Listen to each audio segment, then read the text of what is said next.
Good morning, everyone. It is Friday, and my mom's surgery went really well. Right now, we are on our way down to Bradford because it's been 3 weeks since I fell when we were mountain climbing in the Adirondacks on my shin, my left shin. And when I hit, I felt like I hit it hard enough that I broke it. But of course I could walk on it, so I'm like, okay, well, it's just a really bad impact. So on Wednesday, we woke up at my mom's, got her ready, got her overnight bag just in case, got all of her stuff, got all the things that they told us to bring, like a walker. Then they had to either buy or rent a special kind of ice machine that you can buy different accessories for it. So it kind of looks like almost like a little ice box, I guess you could say. And you put ice in it and water, and then it circulates freezing cold water through whatever apparatus you bought. So in this case, you want the swelling of the hip to stay down. So it's like this whole contraption that you put around your body and your leg that pushes this cold tubing close to your hip and your wound. And so we brought that. The whole time driving to the hospital, I was extremely nervous for my mom. I was very stressed out for my mom. My mom played it off so calm. It was very impressive. I think I would have been possibly visually freaking out a little bit more than she was. My sister's also said she's noticed that my mom's doesn't portray pain very well. So if she is in pain, you don't know it. She doesn't complain about it. And either that or she has a very high tolerance of pain. So the pain that you and I might have to endure, we might be, whereas my mom might be enduring the same pain but not either recognizing it or just not complaining about it. Like even when you're in pain, your face shows you're in pain. Let me do up my window there. Let's see if the sunroof is fine. Should be. Got to the hospital, found our parking spot, and my sister has a handicap sticker because of all her issues that she has. But we drove my mom's car there because she can get in and out of that one really, really well.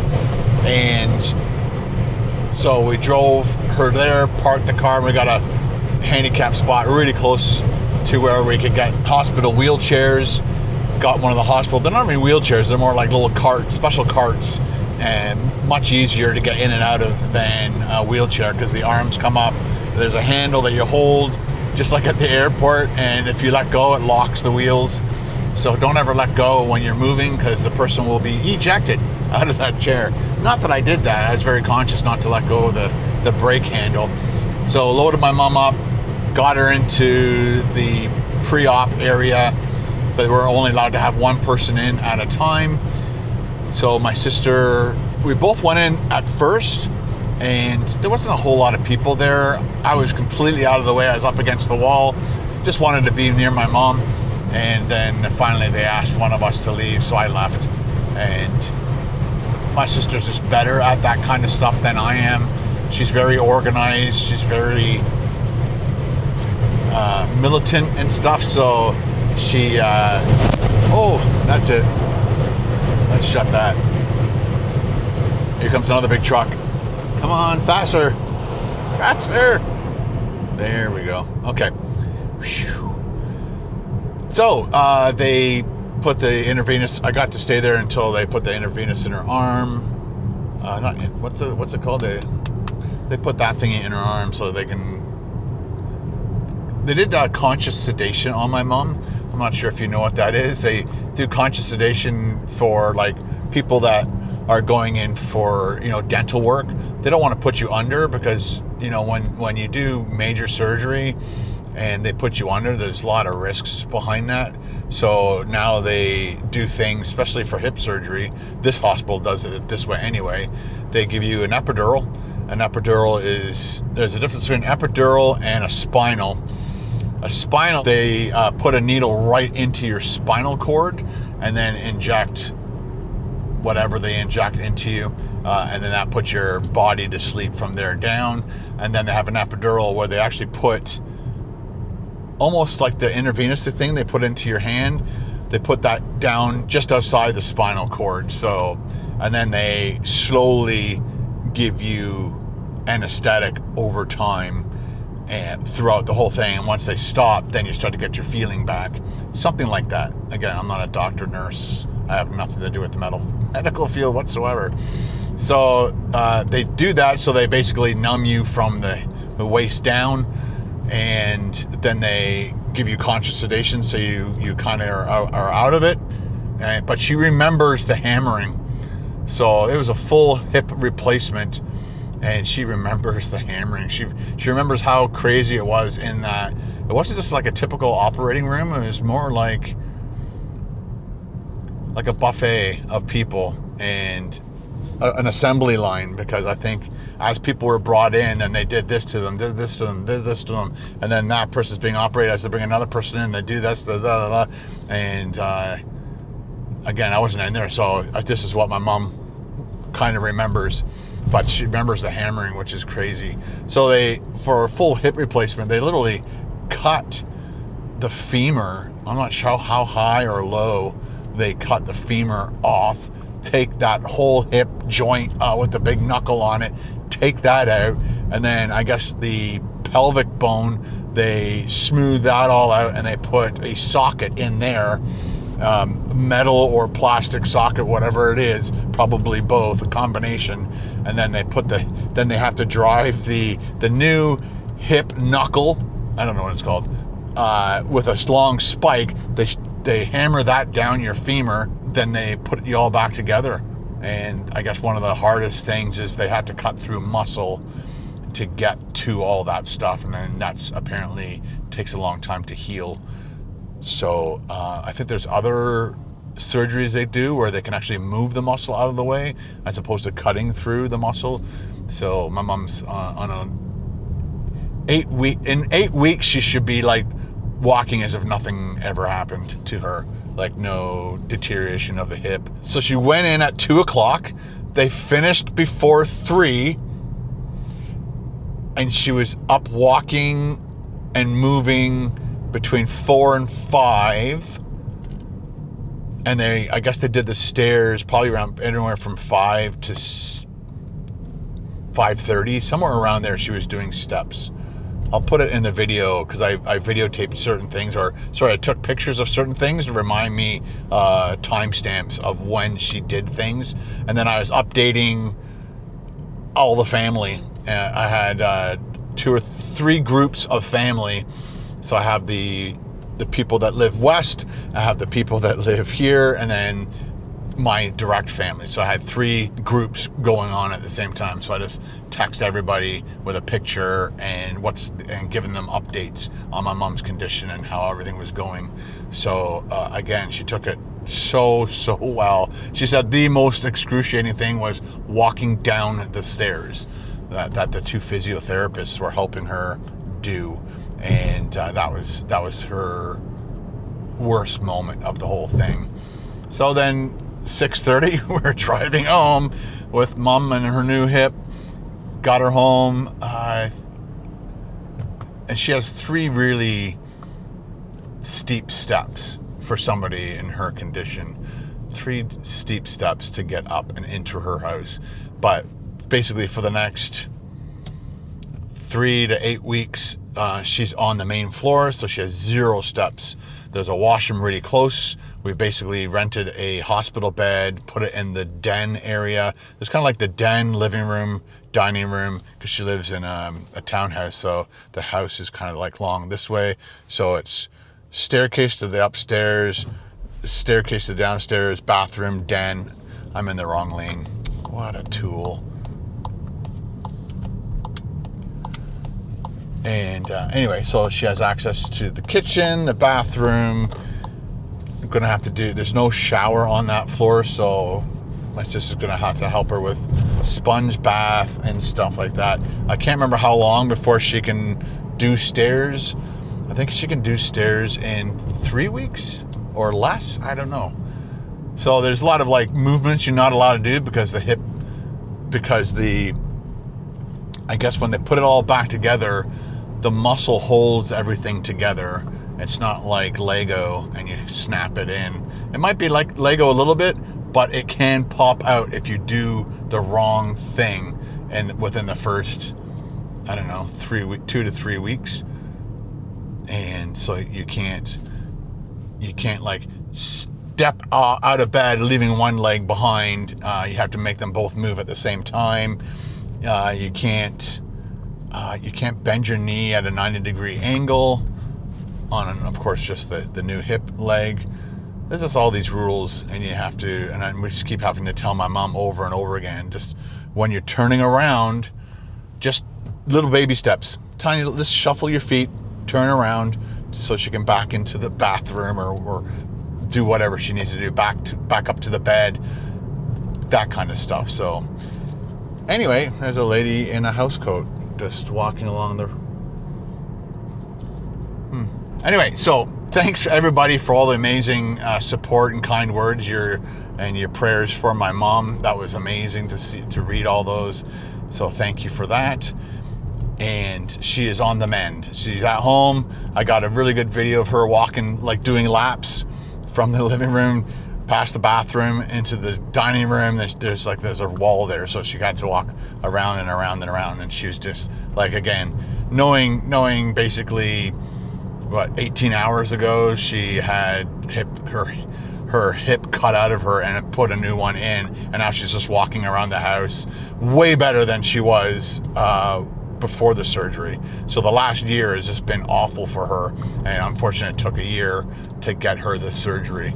And they were misdiagnosing her at the beginning. They were thinking it's shin splints. She thought it was shin splints, and then they thought it was something to do with like a groin muscle. So the doctors that did all the tests and stuff weren't looking to see if there was something wrong with her hip. They were looking to see if there's something wrong with other things. Anyway, so mom's on the mend. Thank you very much to everybody. Right now we are down in Bradford because my leg is still in pain. When I was hanging with my mom and my sister just before the surgery, I told my sister, I said, my leg still hurts. She's like, no, because my sister noticed that it was swollen over my other leg. She's like, your leg looks swollen. And I agree. I'm like, well, I whacked it pretty hard. And then as I was showing it to her, I was just like touching my shin on the left side of the bone. And as I was touching it, I realized the swollen part isn't just swollen, but it's like skin and then liquid underneath. Because as I touched it, it was like touching a waterbed. And I'm like, that's not right. And I just like looked at my mom and my sister. I didn't even notice that before. Now I'm in town at a clinic. That's like a walk-in clinic. I don't have time to make an appointment with my doctor. See what they say. If I don't like what they say, either I go to another clinic or I'll phone my doctor and go visit him too. So let's go in and see what's wrong with my leg. Let's just hope there's no lineup. Brought my own coffee.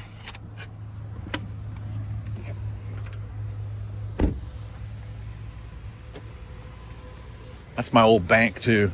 They turned it into a clinic. Look at the size of those leaves. It's huge. That's nuts.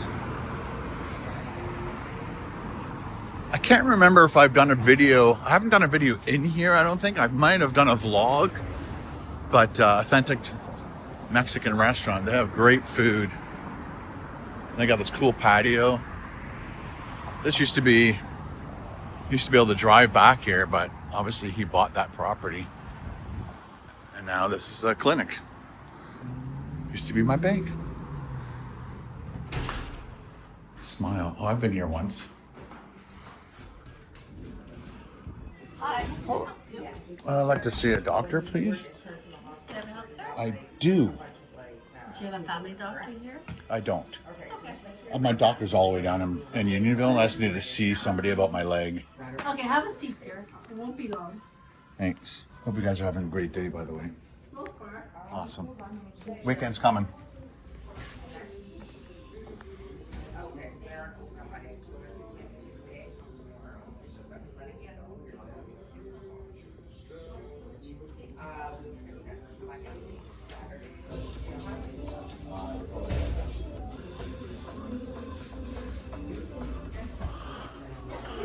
Room 2. I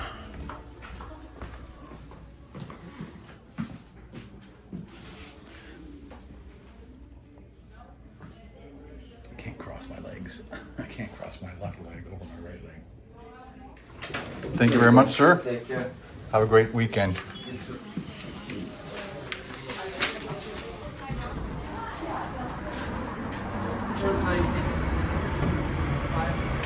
Thank you. It's probably the fastest I've ever done a walk-in clinic. So we're just gonna go to the place that I normally go to get an ultrasound on my shin and ankle, and then it'll take like a week.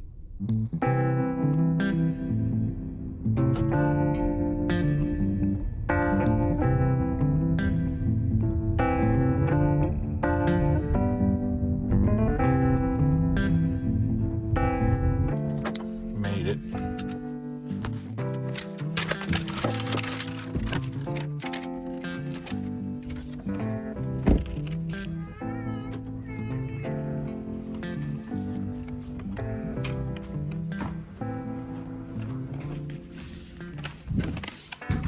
Hello. How are you? All right, how are you doing today? Need my card? I want to book an appointment, right? Or do you have one? I don't have one. I just thought I'd slip by to see if you guys have any openings. Please hold. Yeah, I don't have anything. He didn't say x-ray on there though, did he? It is. Oh, he wants an x-ray too? Yeah. Oh, okay, I didn't even notice. He just said ultrasound to me. I'll confirm it right now, so you won't get back with a reminder call tomorrow or Saturday, okay? Right, thank you very much. Have a good day. You too.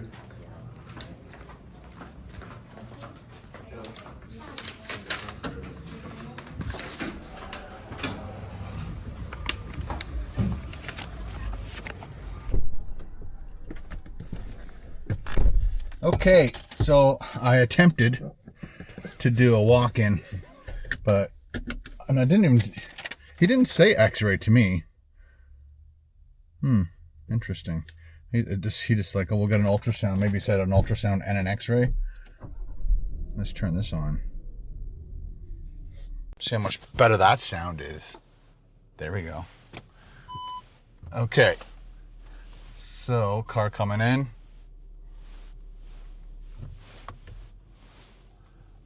So I guess we're going to have to wait till Monday to get that, unfortunately, and then we'll probably have to wait another week to get the rest of the information. He just said elevation. He didn't say anything about ice. He just said inflammation will, especially on a leg, will kind of like keep going down your leg. So maybe that's why it's pooling some water, liquid, whatever. Anyway, guys, I want to wish you guys all the best. Have a great weekend. Hope you had an amazing week. And yeah, we'll see you in the next vlog. Talk to you later. Bye.